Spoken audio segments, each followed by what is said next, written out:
voter pour son bourreau. La démocratie comme illusion consentie. L'ignorance des électeurs. Ici, Radio Dissidence. Ici, la voix de la dissidence et des esprits libres. Je suis le dissident. Il y a une question que les démocrates honnêtes évitent de poser à voix haute parce qu'elle est inconfortable, parce qu'elle semble dangereuse, parce qu'elle ressemble à du mépris, alors qu'elle est de la lucidité. La voici. Qu'est-ce qu'un vote dans les mains d'un citoyen qui ne comprend pas les enjeux pour lesquels il vote? Je ne vous parle pas d'une incapacité intellectuelle. Je vous parle d'une ignorance construite, entretenue, cultivée délibérément par ceux qui bénéficient de ce que les électeurs ne sachent pas. Je vous parle d'un système qui a besoin du vote de masse pour se légitimer, mais qui a tout intérêt à ce que ce vote soit aveugle, émotionnel, réflexe, tribal. Ce soir, nous allons parler de la démocratie. Pas pour la détruire, pour l'exiger vraiment. Mais juste avant, prenons une pause musicale.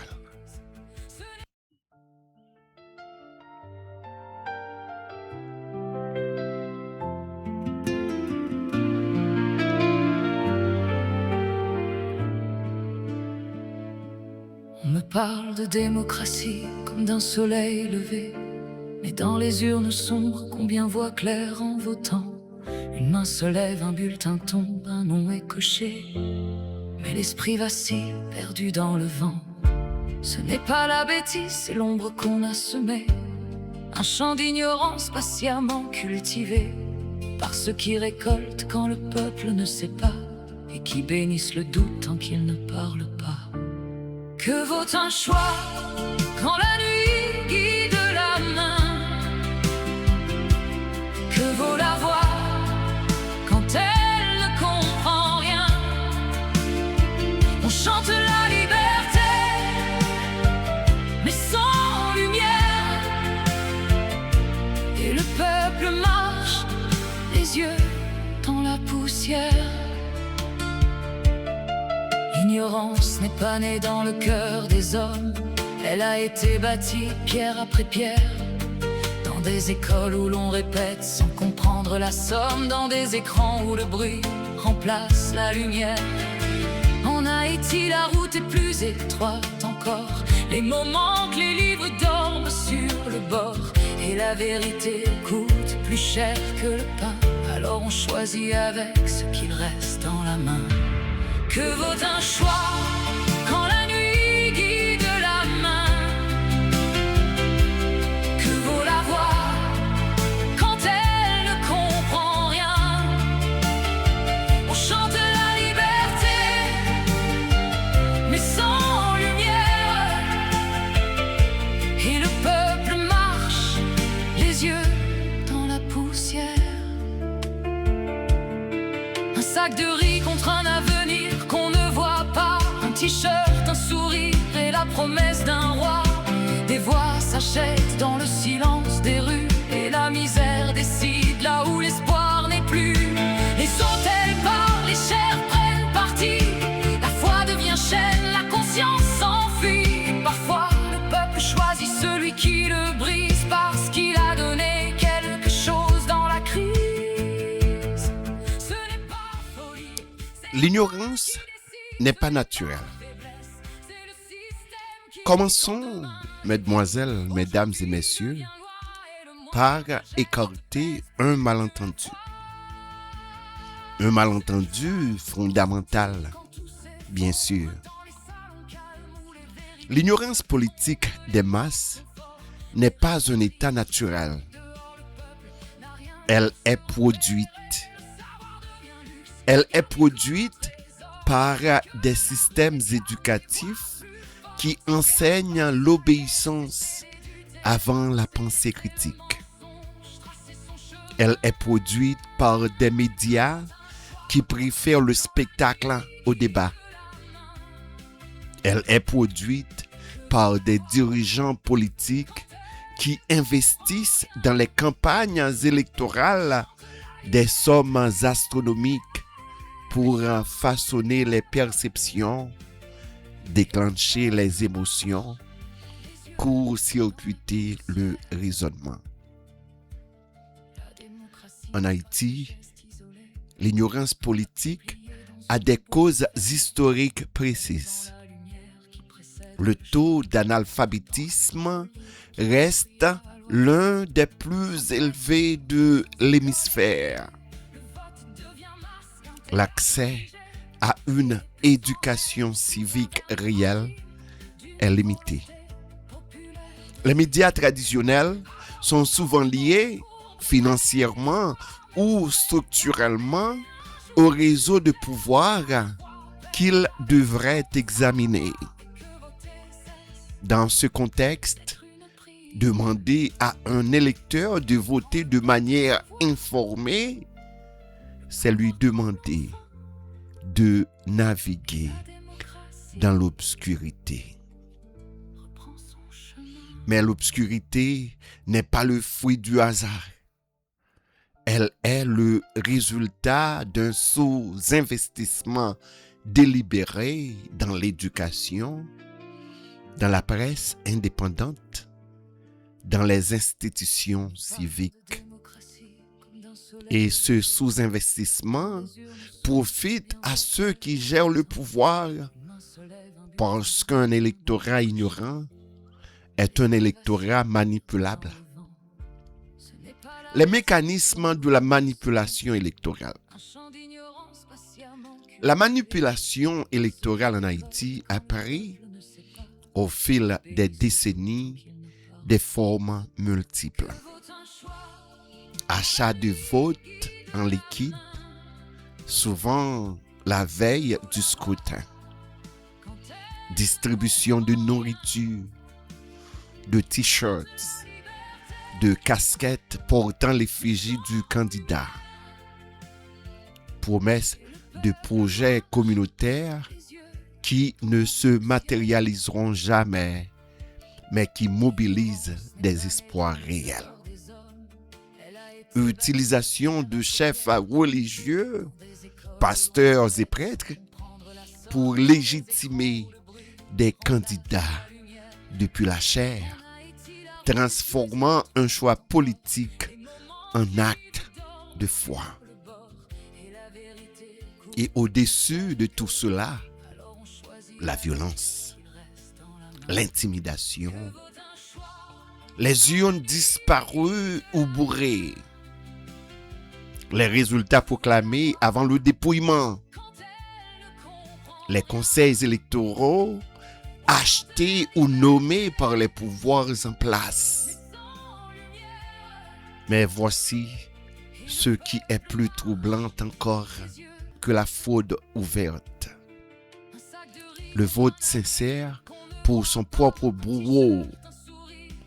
L'électeur qui connaît la corruption d'un candidat et qui vote pour lui quand même par désespoir, par clientélisme, par manque d'alternatives crédibles.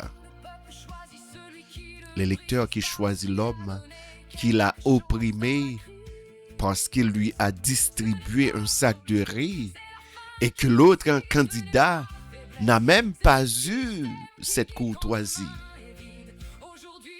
Ce vote n'est pas irrationnel. Dans le cadre d'une misère immédiate, votez pour celui qui vous a donné quelque chose de concret, contre celui qui vous promet l'abstrait est une décision pragmatique. C'est l'irrationalité du système, pas de l'électeur. La responsabilité des élites intellectuelles. Il serait commode de s'arrêter à la critique des masses ignorantes. C'est commode et c'est injuste, parce que l'ignorance électorale n'est pas seulement le problème de ceux qui ne savent pas, c'est aussi le problème de ceux qui savent et qui n'agissent pas.